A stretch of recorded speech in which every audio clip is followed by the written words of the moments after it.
விஜயபுரி என்ற நாட்டை விவேகவர்மன் என்ற அரசர் ஆண்டு வந்தார். அவருடைய அரசவையில் நன்கு கற்றறிந்த அறிஞர்கள் இடம்பெற்றிருந்தார்கள். அரசர் ஒரு நாள் அறிஞர்களை பார்த்து, அறிஞ பெருமக்களே, வாழ்க்கையில் மிகவும் மதிப்பு வாய்ந்த பொருள் எது என்று கேட்டார்.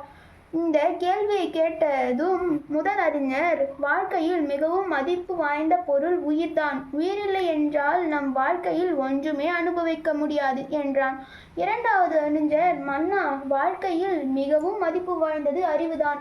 அறிவு இல்லாமல் ஒருவர் வாழ முடியாது என்று பதிலளித்தார்.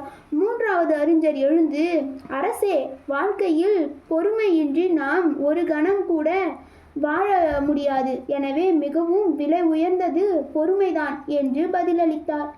நான்காவது அறிஞர், அரசே, நம்ம பூமிக்கு வேண்டிய ஆற்றல் சூரியனிடமிருந்துதான் கிடைக்கிறது.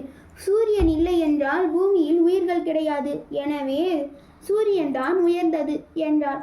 ஐந்தாவது அறிஞர், வாழ்க்கையில் அனைத்து இருந்தாலும் அன்பு இல்லாவிட்டால் மனிதன் வாழ்ந்து ஒரு பயனும் இல்லை. எனவே அன்புதான் மிக மதிப்பு வாய்ந்தது என்றார். இறுதியாக ஒரு அறிஞர் எழுந்து, அரசே, காலம்தான் அனைத்தையும் விட மிகவும் மதிப்பு வாய்ந்த பொருள். நமக்கு காலம் இல்லை எனால் உயிர் இருந்து என்ன பயன்? அறிவை பயன்படுத்த நமக்கு நேரம் ஏது? பொறுமையாக இருக்க அது அவகாசம். சூரியனை பயன்படுத்த ஏது காலம்? அன்பு காட்ட ஏது வாய்ப்பு?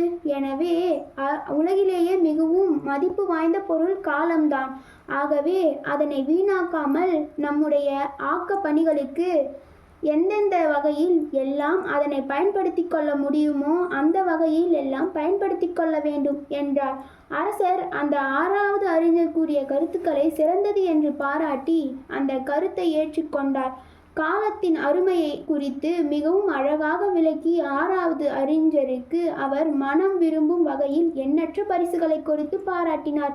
அது மட்டுமல்ல, அவரை தனது அமைச்சராக நியமித்து கௌரவப்படுத்தினார். மற்ற 5 அறிஞர்களுக்கும் அரசரின் செயலை பாராட்டினார்கள். மாரல் ஆஃப் ஸ்டோரிஸ், காலம்தான் இவ்வுலகிலேயே விலை மதிக்க முடியாத பொருள். காலத்தை தவிர விட்டுவிட்டால் வாழ்க்கையில் முன்னேற முடியாது. எனவே இளமையில் நன்கு கற்க வேண்டும். Time is good. காலம் பொன் போன்றது.